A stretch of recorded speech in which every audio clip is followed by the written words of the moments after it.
I identify with Shane's mom. See, but I also clip that.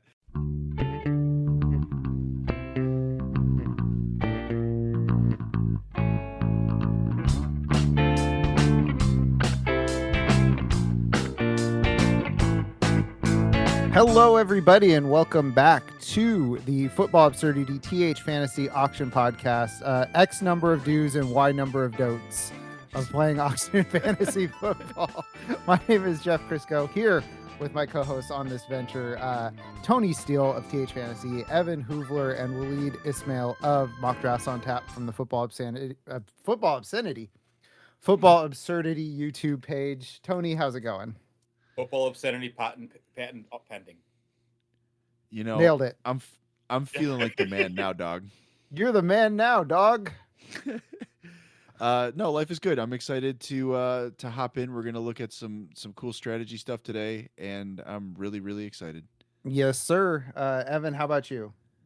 I'm feeling like I'm going devil's advocate a lot today, having prepped for the show. Not 5 minutes ago, but a lot more, like 7 minutes ago. All right, sounds good. Are you going to be Pacino? I don't know who that is. Oh my God, Al Pacino. Is? You don't know Don Pacino?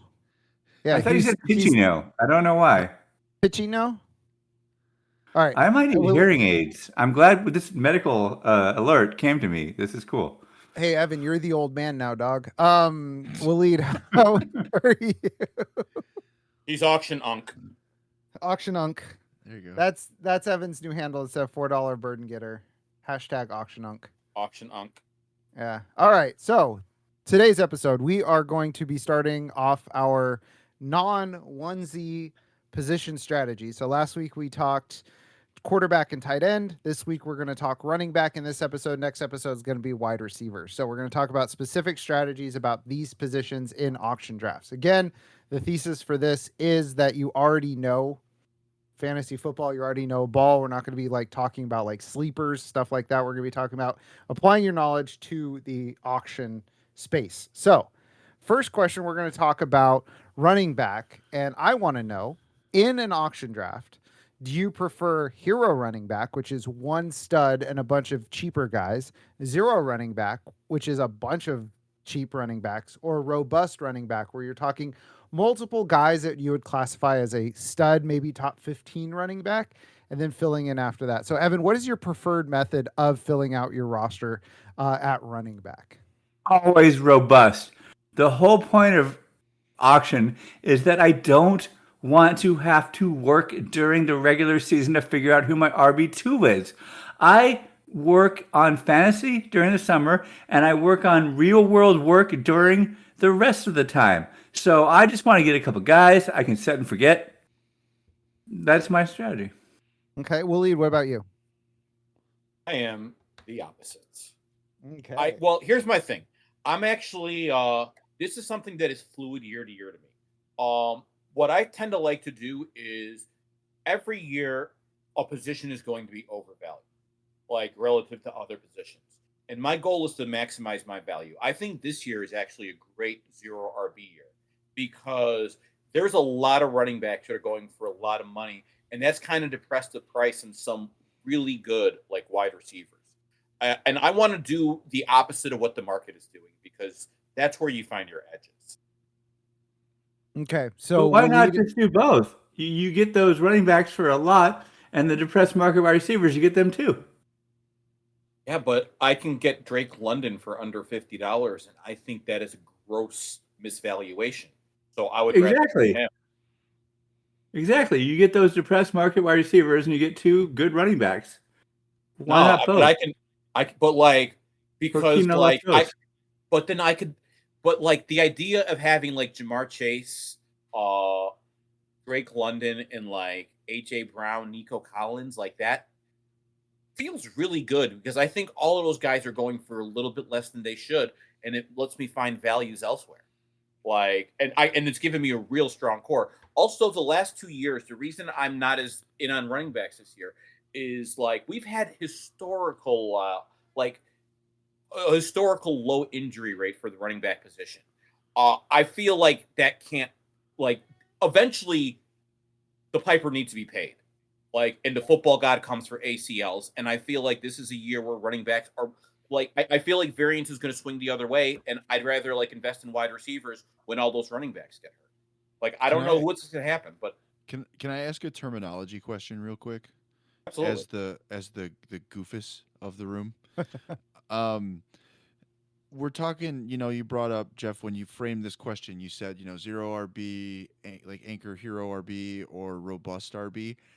When I'm thinking robust RB in Snake, I'm thinking I want 2 running backs in my first 3 rounds. And since this is a different format, like, are you comfortable paying, when you say robust RB, if you have a $200 budget, is that like $120 on your top 2 running backs? Is that $100 on your top 2 running backs? Like, what are the parameters for robust RB in an and this auction ties format? into I think the next the category after next, which is what are your double tap pockets? Where can you get 2 or 3 guys? I think there is a pocket where you can do what Waleed says, which is get a depressed market wide receiver and still get 2 guys where you're like, wow. And so I'm excited to get that part. So I think a good way of describing this is what we're looking at is like investing like your top 2 positions. Like, generally, I say you want to spend $110 on your top 2 guys. Like, you want to get a couple guys in there that are like elite. That's generally how I approach it. I want guys who maybe in a snake draft format right now. These are guys who are going in the first round. Those top 12 guys. There's this year I think there's 5-6 running backs depending on the round, and 5 or 6 wide receivers depending, like 6 to 7. It's a pretty even split this year on those positions. So what you're doing is like you're paying a lot of money for that Christian McCaffrey, and maybe like your second round guy, you're getting Derrick Henry for like 40. That would still qualify as a robust. What you're doing is you're paying up to secure your starting running back position. Yeah, I would say it's roughly half your budget, give or take, on your 2 top guys at running back if you're going robust. Sure. Yeah. And the whole element of and Waleed's been dropping some mad teams on our mock auctions with this, so I'm not going to hate. But my whole thing is I don't want a top 15 guy if he goes for anywhere near a few dollars over projected.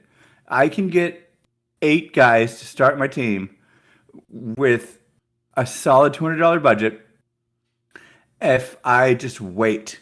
And they're both good strategies. Not hating on Waleed. We do a show together, but I don't think you need to get those 2 top guys this year. Waleed has said this is the most he's ever seen, that the second rounders seem like first rounders, and it's the flattest. I think you said it's the flattest. Yep. The first rounders compared to the second rounders is, and that's where I'm like, yeah, man. Because in auction, if 2 people want a top guy, he's gonna go for so much more. But if 2 people want a number 16 ranked guy, and you're not gonna get in a bidding war, you can probably surf that wave. So robust looks more like, I don't know, Genty and Cook compared to like Bijan and Gibbs. I would go a tier down. I would go. You're thinking right. I would go a tier down. Hold on, I have all my spreadsheets up in here. I would go instead of Genty and Cook. I would go Hampton and Brown, Walker and Achan, Sure. Henry and that's Achan. it. Yeah. But then 2, so basically just 2 guys that if we're talking snake ADP would be like early to mid round 2 guys. Yeah. Exactly. Instead of 2 early to mid round 1 guys, which would cost you probably, what, 70% of your budget? That's what the stats from the last 2 years show, but who knows? Like, because you're looking at it's a different just year north every year. of 60 for both, just north of 60 for each of Bijan and Gibbs, right? Is that what the numbers are bearing out? A lot of the time over 70. Yeah. So you're looking at for a 12 team all human data, Bijan 70, Jahmyr Gibbs average at 74. Yeah, so you're looking at 2/3 of your budget at that point almost. I'm sorry, 75% almost. Sure. And generally, I won't invest in those guys. And anyone who goes over $65, I will very rarely. Occasionally, I'll sneak in a 67, 68, like if it's like one of those top guys. Like if I feel like, wow, I'm going to get him under 70. That doesn't usually happen. And this is my chance to get an elite guy. But my problem with spending that much money on any one position is you're paying at their ceiling. You need them to perform like as the number one guy in fantasy, or you're losing value elsewhere. And I think you have to be right on that one player, or it will have a huge impact on the rest. Like the margin for error for the rest of your draft shrinks by investing. I'm reminded of an article that Matthew Berry, back in his heyday, his salad days, wrote, which was like, you can't win your auction on your first round draft pick, but you can lose it. And that's exactly what Waleed's saying. You have to be right. And I wrote an article. I've said this again and again and again and again. I'll say it again and again and again. Last year, the top 15 guys went for an average of almost 90% more than the guys ranked 16 through 30. When, if you looked at their overall point production for the year, they were about 16% more. So yeah, the high-end guys in auction go for more than the resource you are allocating in a snake draft. In snake draft, it's just a first-round pick, a first-round overall pick. But in auction, it's a first-round overall pick plus what anybody else wants to bid to steal that first-round pick. Sure. And you got to be super worth it for that. And like Waleed said, you got to be on it plus for that. And like, I'm not on it plus, man. I'm just a fantasy football analyst. Okay. All right, let me ask you this. Let me ask you this. Let's talk about hero running back a little bit. I think we've talked robust. I think we've talked it through. So for hero running back, like we've kind of talked around this. Like, what range of why am I forgetting the word? Budget. There we go. That's the word. Budget. You know why? Because I'm too balling. You have to use that word. What range of your budget are you looking at? Like, because it sounds like, correct me if I'm wrong, but it sounds like both of you are saying it's a negative EV move to be taking a Bijan or a Gibbs at their cost because they are superseding what they would otherwise be worth at the 101 or 102. So my question to you both is, what, if you're doing hero running back, like one running back, what dollar amount are you looking at, and what range of player does that correspond to? Like, what I will say is, in a hero running back, if that's the way I'm going, I'm actually more likely to pay up if I can get the right price for a Bijan or a Gibbs. Like I told you, I'll pay 65 for them. Like if and it does happen sometimes. Like in real auctions, in mock auctions, you see people go a lot more aggressively for those guys. But there's a lot of scared money out there once you've paid your $5 or $20 to be in that auction room. So like having that elite guy and then rounding out with a bunch of wide receivers, I kind of like that. But honestly, anyone who I think is going to finish as a top 12 back is what I'm going to target as my hero RB. I want that guy who's going to be an anchor. Okay, so you would go as far down as say, well, I guess I would not say Jeremiah Love because he's hurt. No, so it's not going to be Jeremiah Love. I think my last guy is that Derrick Henry, Devon Henry. Okay, where I really like having hero RB. And for me, it's kind of similar, but a little different. For that top tier, Gibbs, Robinson, McCaffrey, Taylor, Cook, $1 less than projected. I'm not trying to reinvent the wheel here. There are people who think about this way more than I do. I don't think about projections. I think about auction.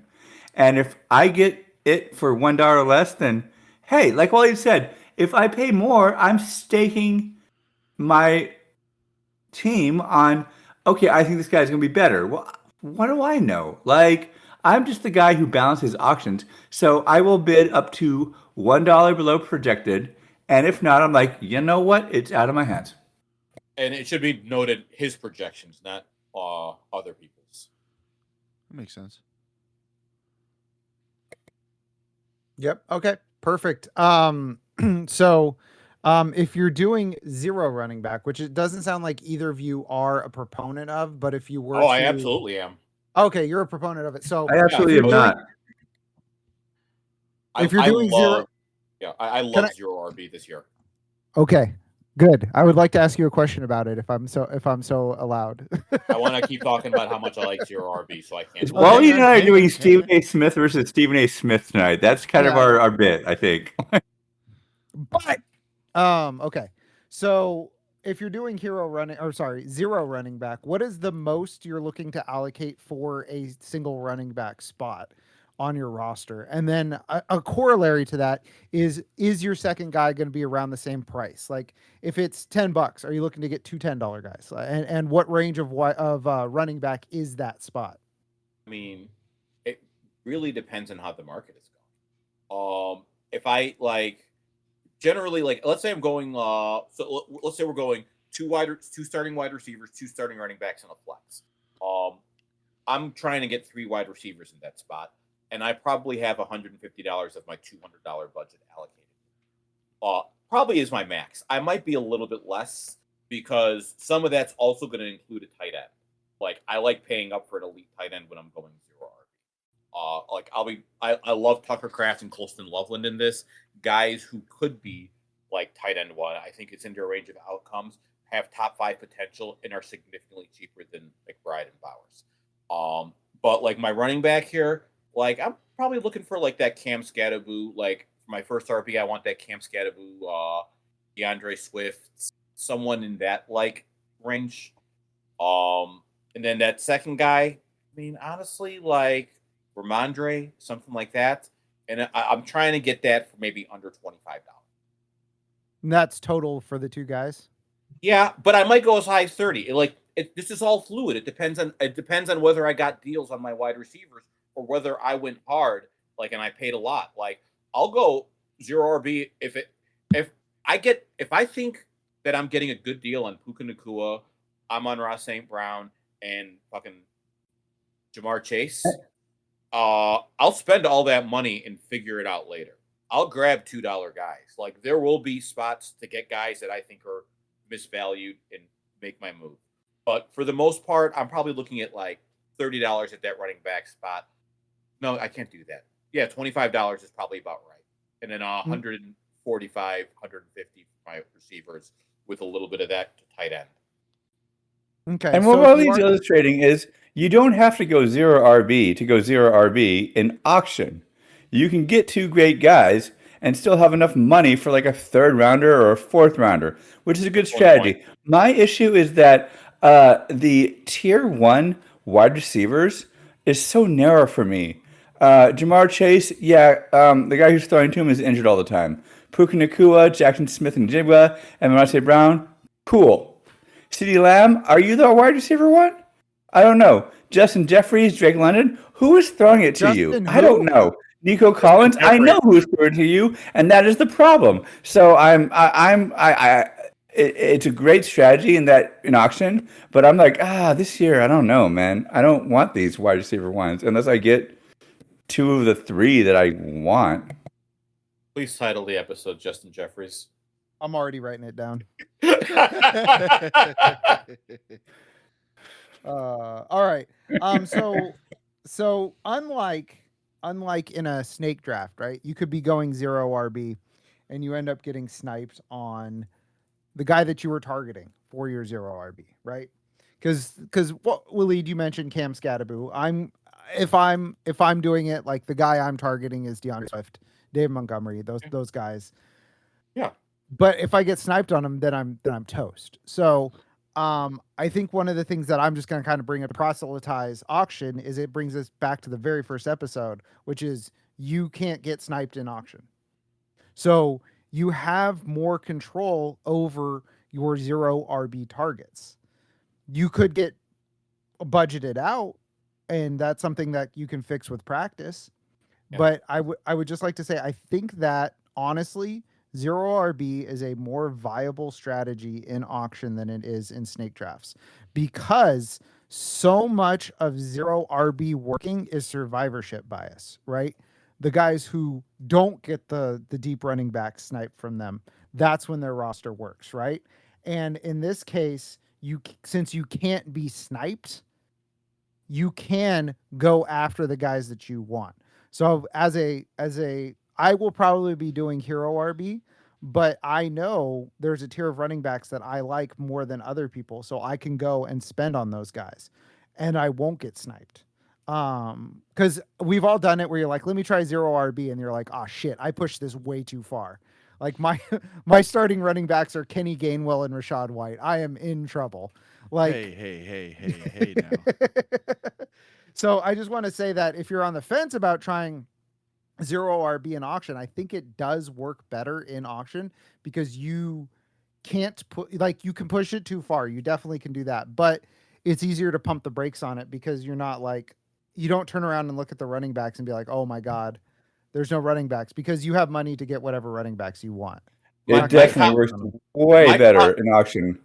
Yeah. My counterpoint to those running backs is if you have that, you probably have Jamar Chase, Puka Nacua, and Justin Jefferson. And in which case, like, you might still be okay. Like, that's the trade-off, actually. Who's Justin Jefferson? Justin Jefferson. Yeah, Justin Jeffries. Hello. Justin Jeffries. He's the Speaker of the Senate. If you do those three guys you said, in draft, you're stuck with like looking at Bucky Irving or Brayshell Tootin. But in auction, you're like, I could just allocate a lot of my resources to get me a, not a Kyron Williams. Or Javonte Williams. I don't know why they're all named Williams. Or Breece Hall. Yeah, you definitely can just front load your thing. I don't even think 0 RB should be a term in auction because you can always just bid up and sacrifice your bench or whatever. Okay, perfect. All right. Tony, do you have any questions about Hero RB, 0 RB, robust strategy with the boys? How clear is the relationship between hero, 0, robust, if we're talking about like I know we did onesies last week, but are you just transferring all of this over to quarterbacks if we're playing Superflex? That's an excellent question. Thank you. I've been writing the stuff value down. Yeah, no, this is so here's the thing is auctions change significantly when a quarterback is involved. Like, if you look at 12-man data, like, okay, you got Josh Allen goes for $31. Lamar Jackson goes for like an average of 8. Joe Burrow for 12. You got like a bunch of guys in that 10 range, and then like it drops significantly. Once you add quarterback, a super flex spot where you can start 2 quarterbacks, quarterback values become like the equivalent of top tier running backs. Josh Allen is perhaps the most valuable player in a super flex. Yeah, it does not drop anymore. Because and the reason for this is there's not a significant difference between the output of QB1 and QB12. When you add a super flex, you have to get the production difference between QB1 and QB24. And that is a much greater gap. And quarterbacks score more than any other position. So like that changes it significantly. In that point, like a super flex, in a lot of ways, you could almost change like that hero RB, 0 RB, and robust. You could just change it to the quarterback position, and those are the exact same strategies. Like you can go for that with running back and quarterback, and it becomes an absolutely viable strategy. Okay. All right. Sorry. Yeah, I'm doing, exactly. I'm doing commissioner duties in my home league. I'm sorry. You're good. That's fine. I can vamp. Like Waleed said, there's no drop. When you're doing a single quarterback auction, there's a point where all the people who are gung-ho for a quarterback, they get their quarterback. And then the quarterback market plunges, and it's real cheap. In Superflex, everyone wants a quarterback and then wants another quarterback. There is no drop there. So yeah, you gotta like Tony said, divert any resources you can to quarterback. But to bring this back to running backs, like because of the added money that goes into the quarterback position, that actually depreciates like the overall value of the running back and wide receiver market. And this year is going to be a very interesting year, I think, because running back and wide receiver are so deep along with quarterback. Like this is actually a really deep year for quarterback. Like I love that what is it? Our QB 1, 2, 3, 4, 5, 6, 7, 8, 9. QB 10 is Dak Prescott. QB 11, Brock Purdy. That is like, those are guys I feel really comfortable with, and that means that there's a lot more flexibility with what you can do. I have not done a super flex mock yet, and hopefully we should probably consider doing that for this Saturday mock auctions on tap, because we need Sundays. Yeah, this Sunday I think. Well, also this Thursday. Small little plug there. But yeah, running backs will be the max values will go down like $10 for the running back and wide receiver position, it feels like. And then it'll flatten out a lot earlier because all of that money that's going into the quarterback position in a super flex. Okay. I hope that answers your question. If you have any follow-ups, I'd love to answer them. I mean, it makes sense. I mean, I did some super flex best balls in Snake, and I found myself going receiver, running back in the first 2 rounds, and then just circling back with, your Staffords, your Mahomeses, your Bo's Nicks, and just trying to not allocate. I didn't want to fight those fights. And that's then you end up that's drafting, a fun choice this year. Right, but then you end up drafting I can get Jalen Waddle and stack them later than as my wide receiver 3 instead of oh, well, shit, I got Josh Allen, and then I decided to not fall behind at running back. So now my my wide receiver 1 is Jalen Coker or whatever. You really neglected that position. Hey, it's underdog. Those people aren't very smart. Yeah. So somebody sniped you on Jalen Naylor, is what I'm hearing. No, that was his first round pick. Round one. Okay, round one. Okay, perfect. He said running back, wide receiver, running back for his first 2 picks. Okay, so I can't think of. We're talking about guys that I would never pick in auction. How dare you say that about Jalen Naylor? First of all, never. That's because Evan's on a budget. He won't pay. Right. Never. All right. So, last week, Tony brought up a great point, which was something that I hadn't thought of before, which was about when you have these pockets of players in snake drafts, you have to decide one of them, right? He talks about that Abuka, Flowers, McConkey, Higgins group. Yes. Is that what it is? Yeah. Nailed it. Yeah. And so that's a pocket where you can get 2 of these guys. So I'm wondering, what are your favorite pockets to double dip in? What groups are you trying to get multiple players out of? What tiers? I'm doing Greasy Spoon Theory, and I almost always get 2 from the Barkley, Genty, Hampton, Chase Brown, KW3, HN, Henry thing. They cost about $40, $45 each. I have $100, $110 left. It's cool. I can get a team. I'm almost always double dipping there. Okay. Waleed, what about you? Is there a little bit of a deeper pool that you're diving into? I mean, the Parker Washington Roma Doomsday pool. Wrong position, buddy. Oh, you're right. No. Save that for the wide receiver episode. Yeah. The reason I'm going for wide receivers there is because if I go a little earlier, I can get that DeAndre Swift like David Montgomery grouping. Is that what Evan just said? No, that was the opposite of what I just said, but that's cool too. Yeah. My question is though, then if that's your pocket, does that worry you? Because the way I perceive prices this year, I feel like the Monty DeAndre Swift pocket is the edge of a tier. Yep. Because then after that, we're looking at part-time guys, right? We're looking at Travion Henderson.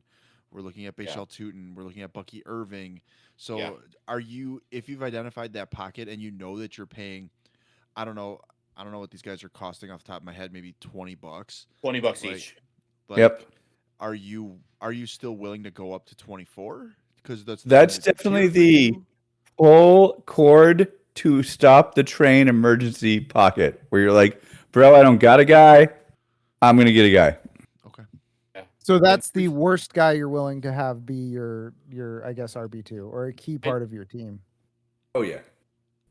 Well, honestly, like here's the thing. I'm not like I like this tier because I think there's some guys that you can get some good value on. Like $30 Kyron Williams is a pretty good price when you consider the offense he's a part of, and like his time. Like Kyron Williams is undervalued this year, and I like that. But the thing is, most I'm doing is like hero RB. I like this tier of guys, but like I'm getting one of them, and I'm getting one that I think goes for less. Like there's going to always be someone, so I'll probably like that's something I'll solve early in that situation. And then for my second guy, I'm probably taking someone a little bit more boring. Like, and honestly, for a zero RB build, like let's say I'm going full on zero RB in auction, what I'm probably doing is something like a Chuba Hubbard, Rico Dowdle, Jalen Warren, or Ramondre, Pollard. Like, I'm just going to take two of those guys and spend all my fucking money on tight end and wide receiver. Like, that's a tier I like. But ideally, since I'm doing a hero thing, I'm just as likely to pull like one of those DeAndre Swifts, Josh Jacobs, Breece Hall guys. Okay. Is there? So I have one last question, and then I can quit the game forever because I'll have all the knowledge I need. I know you guys have all talked about how one of the benefits to auction is you get your guy. You're not stuck holding the bag. But if you play a zero RB, do you ever worry about being left holding the bag? Because like I've been doing best ball all summer. I'm approaching 100 drafts, and I have 0 Travis Achans because I'm not an idiot. Yeah. If I feel like I'm running out of potential running backs to get, do you end up holding your nose and eating your vegetables, like eating the diarrhea lettuce and drafting? Jonathan Taylor Farms. No, I don't. banger. I don't eat my vegetables, and here's the reason why. I got a lot of guys, and I like. I think Jeff said this once, where he just said like, these football players are just random number generators, and I have a valuation on all of them that I'm picking. So for the right price, I kind of have guys like I have 1 or 2 guys that I'm going to make sure I get and I will pay up for. But they're not always going to be the same 2 guys every draft because there's a lot of guys I like, and I'll do a few of these drafts, so I'll try to diversify. So I'll find my guy at some point, and like it's one of the things where I have like a bunch of guys in each tier. So like it kind of depends on the draft it's going. Like let's say I see like Jahmyr Gibbs, Jamar Chase, Puka Nacua, Bijan Robinson all go for 70, like in the first like 10 picks. You know what I know? I'm going to get a really good price on some of my guys that are like on best ball ADP, like late second, early third rounders. And I could load up on them and I could get myself a team that really is fun. Like I'm picking my guys that I choose based on how the draft is going. So you're saying you can be a 7-year-old and just not have your vegetables in auction? Yeah, it's an auction. Get your guys. But like if you only have 2 guys, then you might have to eat your vegetables if those are very popular guys. It's called the carnivore diet. You don't have to eat. The amount of vegetables you have to eat is inversely proportionate to the amount of guys you have. This conversation makes no sense to me because I love vegetables. Beef tallow running backs.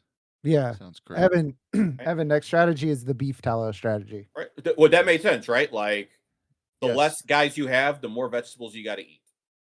Yeah. Sure, I like, love if you're not as vegetables. prepared. Vegetables are the second best next to meat, dude. I don't get it. Evan, I need to know that you know that this is a metaphor. I'm tired of this vegetable slander. Like, I don't even All eat right. meat. I don't know. What we're tired doing of here. it. Yeah. So what I'm hearing is Evan does not accept this as a metaphor. Yeah, Evan does not accept the metaphor. That's fine. That's fair. All right. So we're gonna talk about a couple tiers of running backs next. I broke these into budget and bargain bin. So budget running backs are guys that you've both been seeing in your mock drafts, going between $3 and $5 or $6. You know, the cheap running backs. Who are your favorite guys to take between $3 and $5 or $6?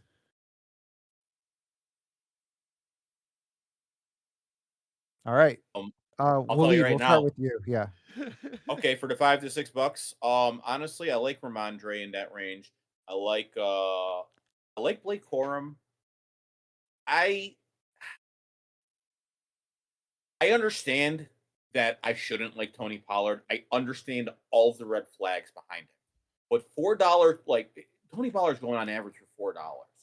And like I feel like for a lead running back, who I think is still a pretty good running back, like I think low-key he's a starter. He's got some good value. I like him at his price. I think Chuba Hubbard, like $6. I get everyone loves Jonathan Brooks.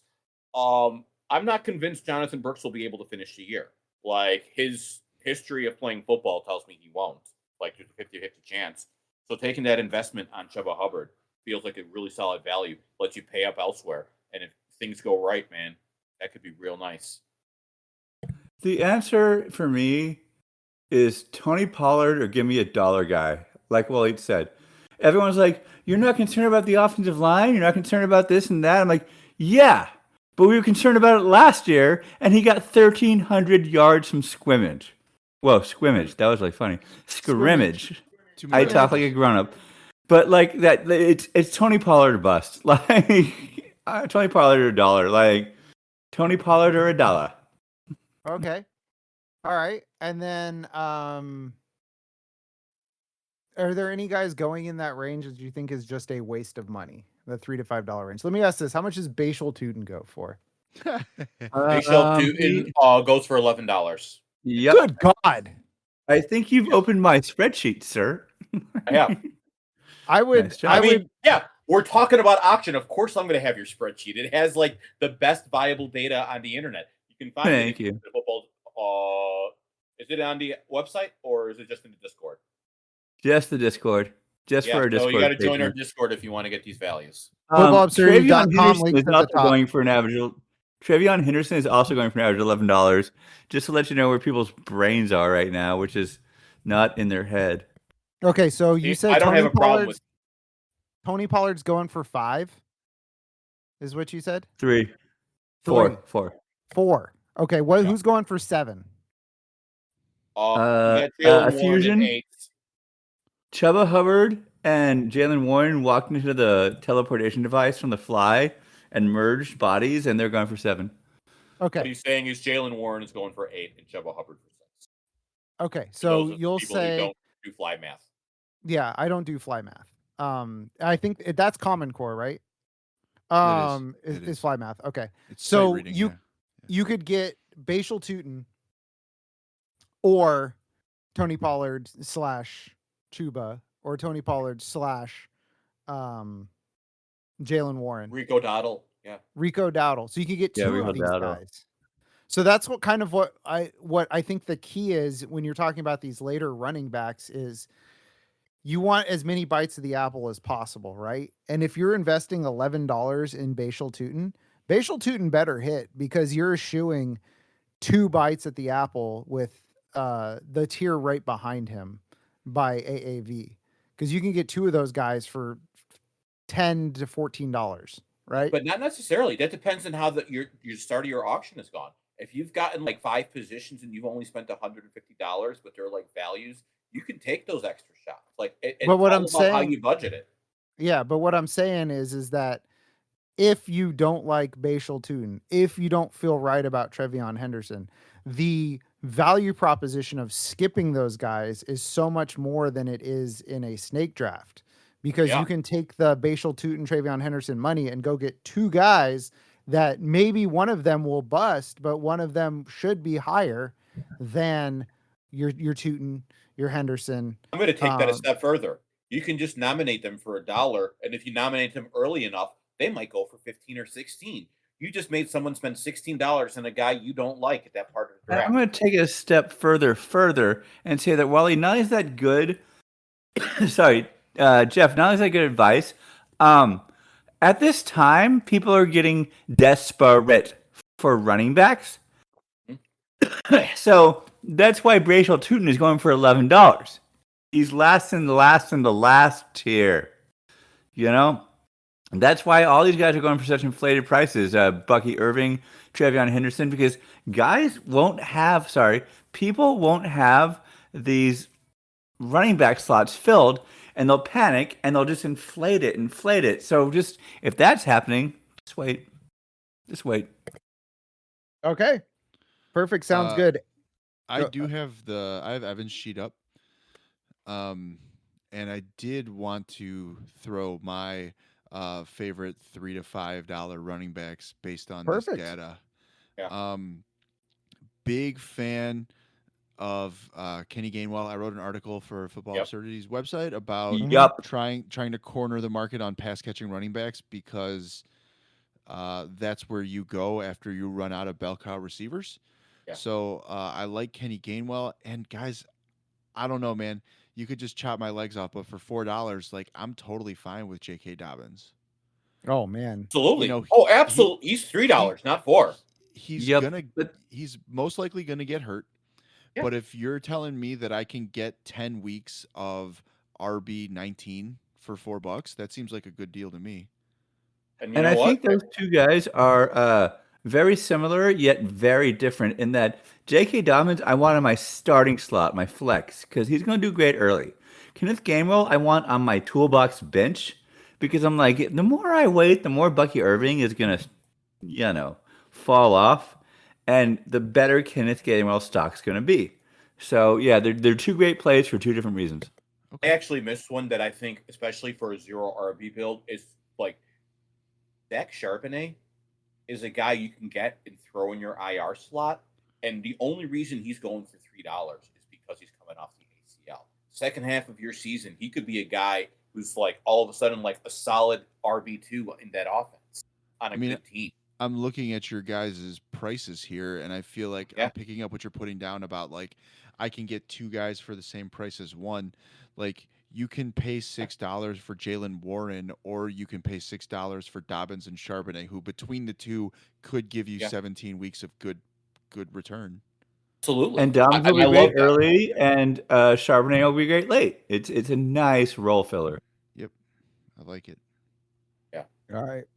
Perfect. And then let's round out the running backs episode. Let's talk about some of the $1 guys, which I want to remind everyone, just when you get down to $1, the opportunity price of taking the top $1 guy versus the bottom $1 guy is the exact same. There's no difference between like a 10th rounder and a 15th rounder. So just keep that in mind when you get down to your dollar days. I do have a question about the dollar days before we get into it.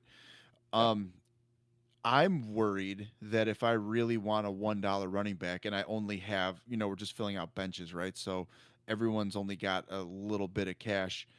Are you trying to wait on the guys you want the most during the $1 thing so you don't have to pay too much? Or are you trying to put the onus onto your opponents to maybe their max bid is $2? So like, hey, bro, if you really want Jonah Coleman, like you're going to have to give up that extra $1. Like what's the strategy for when everyone's kind of low and you're looking at those deep guys? I'm trying to A, wait, and B, have a $2 max bid.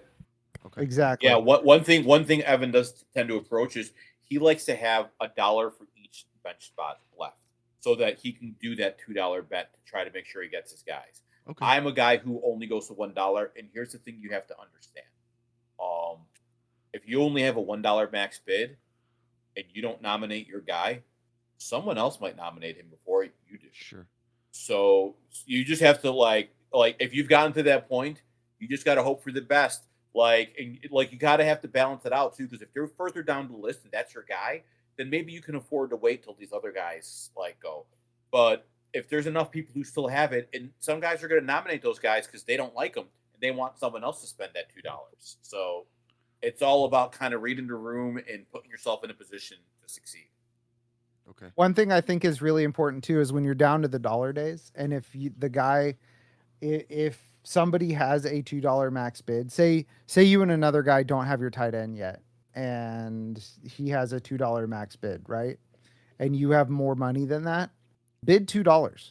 He's automatically boxed out. Sure. Yes, that's a great bit of advice. Yeah, because he's automatically. You can click the button that says max bid and see exactly what Jeff is talking about. And I want to add a note here because you did the $3 to $5 range, and then you did a $1 range, and I'm going to roll the $2 guys into the $1 range. That's fair. Because they need to be addressed. Because I actually like two of these guys a decent amount.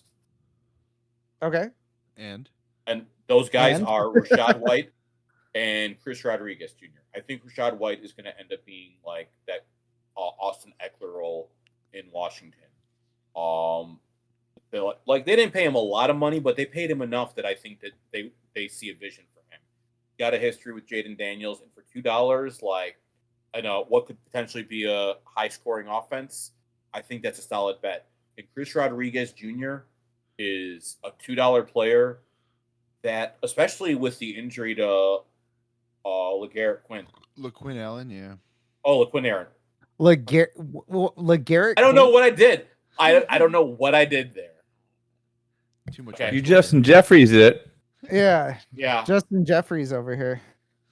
my hubris gets me again. That's right. All right. Any other running backs that you want to call out for any? Yeah, I'd also like to throw, and all these guys, like in my sheet, they're listed for $1, $2, $3. They could go for less. They usually do. Kyle Monungai. Well, Kyle Monungai is not a $1 player. He's a $3 player, but I'm saying I've seen him go for $1 plenty of times. He goes for $3 50% of the time, but he goes for $1 many times. Like, I would say out of the list of data that I have in front of me, to me, it's if you're not betting on $3 or $4 J.K. Dobbins, you should probably be betting on $1 Jonah Coleman. Oh yeah, absolutely. I love Jonah Coleman, Tyler Algier, especially with the Love injury. They paid him in the offseason. I think people are assuming that it's not going to be a 50-50 split, and I think it is. At least for year one. The only difference between those two players for me is that one of them's running behind the best offense in football, and the other one is not. And the other one's Jonah Coleman. Hey, Yeah. whoa there. And then Hey, Jacoby Brissett did really well last year. And then I'm looking at my best ball exposures, and my highest exposed running back is Tajay Spears. So I'm a big fan. I think he's a great bye week guy. I love Price. I'm drafting up the letter to the Sean Tucker Society right now, just so you know. Let's go. Oh yeah, no, I love that's a $1 player, but I don't even think he's getting nominated in a lot of leagues. I mean, it's not on the sheet. Nah. Right? Yeah. No, that's real best ball sicko stuff to have Sean Tucker on your team. He's not going off. No, he's too deep. Yeah. I mean, he's the 6th guy on your bench, though. Yeah. He'll do better than Bashal Tootin, folks. God bless. Woo. Let's go. All right. That's it for running backs. So we'll be back next episode with a very similar format to be talking about wide receivers. So for Tony and Waleed and Evan, this is Jeff. Thanks for listening. Take care and have a good one.